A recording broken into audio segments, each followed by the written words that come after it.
Hello, everyone. Welcome to another episode of my Immigrant Diary. My name is Precious. And my name is Wale. So today, continuation of my historical lounge exploration in the US.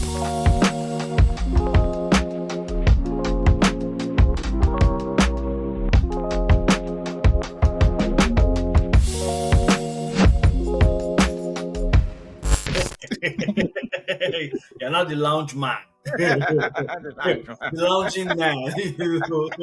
But it's good. Yeah, I'm really excited that you're sharing these stories because I want to be able to also have like something to choose from, like an example that I can really run with yeah. when I'm flying and when I start taking advantage of Mexico card and also the experiences of the different lounge that you told me about. Yeah, it's the Amex Platinum card, by the way. But I keep mixing them up.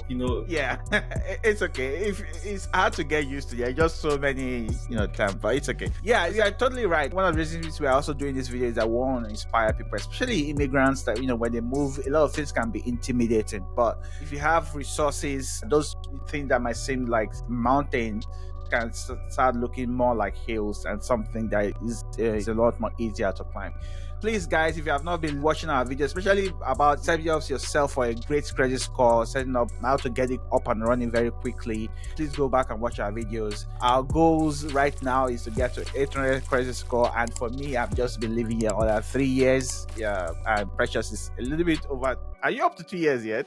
Not even 2 years, my brother. Not even 2 years. But my credit score is already around 740 something. I think around that range. There you go. There you go. So, and this is also one video that is out. Actually, this kind of travel is more or less like an aspirational travel, especially for me, coming from a place like Nigeria. It can be very expensive to fly a regular flight. Not to now mention like an aspirational travel, made like a first or business class flight. So this lounge experience actually resulted from me being able to book a business class flight through the points I've earned from my card. So this is not the video for points, but sometime in the future we're gonna go a little bit deep into that. But for this experience, after I was able to book my flights, and specifically for airlines like United Airlines, part of what comes with the business class flight is their lounge. In this case, United Polaris Lounge. So they call their business class Polaris. So if you're gonna book, it's gonna say United Polaris flight. They also call their branding for their lounges United Polaris Lounge. So for me, it was the first experience, and I was really looking forward both to the flight and the lounge. But today we're gonna focus on the lounge. I also flew from Washington IAD Airport. It's a hub for United Airlines, so a lot of their flights fly out from that airport. And so I believe that's one of the reasons why they have their lounge there. This flight was the first time for me. Getting to the airport wasn't that difficult, but navigating the airport was a totally different thing. Something I really appreciated about the Seattle airport here, especially during my time of flight anyway, they had people that was directing people to where you want to go. That's what I didn't see with the Washington IAD airport. So that made it a little bit difficult for me to find my way around. But once I was able to get through, this time I also had Claire. So Claire, I was able to fast track through the airport security. After that, I was in Terminal A. No, I think Terminal D was the location of the lounge. So I was looking at my Google map and I was looking at where the lounge is. I saw that, well, it looks like I can walk there, but I didn't see how I can get there. It's at Terminal D, but I didn't even know that it was at Terminal D. So I was looking at the map and I see that I can get there. And then I saw after security, there's this sort of exit into like a transport that would take you to other parts of the terminal. I think it was taking to B and C, something like that. Like it was taking me to other terminals. I was a little bit confused. I went back and forth before I now went to meet the guy at the exit, and I asked him, one of the airport staff, and he told me, I actually have to go to Terminal D and I will take the transport to the other side to get there. So that was something that I would say that you should take note of to make it easier for you to locate the place. It's at Terminal D. So I took the transport to Terminal C, which means that I was between both my exit and the lounge. I was actually closer to Terminal B than I was to Terminal D. I got off there, walked a little bit, few minutes. Also, I had like a couple of hours, but I was rushing because I really wanted to experience the lounge. But anyway, I was, made my way down there, found the lounge. The entry was pretty much what I expected. You are required to have like a business class boarding flight and same day boarding flight to be able to use the lounge, and your ID, of course. So once you present those two, I just went in, and it was a pretty nice lounge. Something I was completely surprised by is that it was extremely crowded. Wow. So I thought like for a business class lounge, it's more expensive and you should see less people there.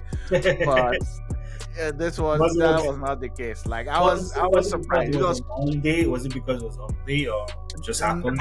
Maybe that could be a factor into it. But again, I don't understand the habits of how people fly. I was flying on July 4th. So I'm not sure if people fly on July 4th. Maybe people do fly. Again, I don't know the habits yet for Americans, but there were even like people with families there. So I was really surprised. It was really just packed. But I was lucky enough, found my way towards the back. I wanted to sit close to the window, but I couldn't. So I just sat like next to the window. So I was lucky enough. A few minutes later, the person I was sitting close to the window left. So I just kind of went to the seat and I was able to take a window seat, which was really nice. Always nice being able to look outside the planes. Window seat is always nice in anything you can think of. Yeah, on the plane. Everything you can think of. Window seat. Building, this high-rise building, windows, Yeah. So it was really good. Like it was a nice place, but I have to say that it wasn't as easy to use. I would say Centurion. I can definitely compare the United Polaris Lounge with American Express Centurion Lounge. I would say they had pretty much the same offering. Like all the food selection was comparable. They also had a bar. I did not find a cafe there. American Express did have a dedicated cafe for food and drinks and services. I did not see that over there, but they did have a bar. Yeah, something also about the bar, if I remember correctly, is that they did have a list of drinks that you can order, so that made it a little bit difficult for me to order stuff. But those are just like the way they provide their service. Once you are used to that, then you'll be able to order drinks, different kind of drinks. Pretty much any kind of drink that you want, you can order at the bar. So that's something I noticed about the bar. But the seating was really nice. Everywhere was clean. There were people going around making sure that place is clean all the time. I even had this situation where I was eating something and I left some food on the plate. I went to pick up a food or pick up it. By the time I got back, the plate was gone. So basically, they are really cleaning.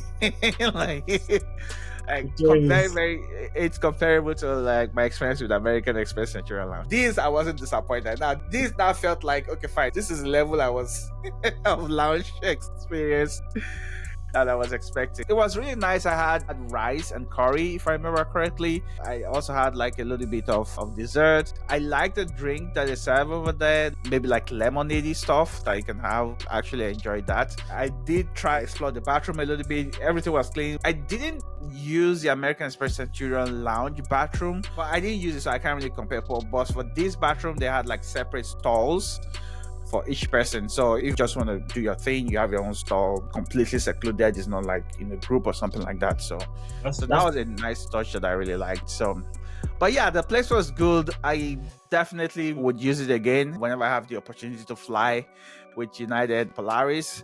But I think apart from those little things that I saw that made it a little bit uncomfortable, especially for a first timer, the lounge was really, really good. I had a pretty good experience at the lounge here. So yeah, that's my lounge exploration so far in the US. Awesome. That's so cool, man. Thanks, Wale, for sharing with me. I really enjoyed just listening to you and the experiences you've had with the lounge so far. Please like and subscribe. Wale has just said it all. And if you want to have an experience like this, please watch some of our other videos and understand how we made the progress and how Wale has made the progress. We're able to benefit from the lounge experience at the airport. Yeah, and if you plan to visit any lounge or you have any experience with any lounge, please comment below. Let us know what your experience is. We're looking forward to your comments. Yeah, thank you so much for supporting us. We'll see you in the next video. All right then.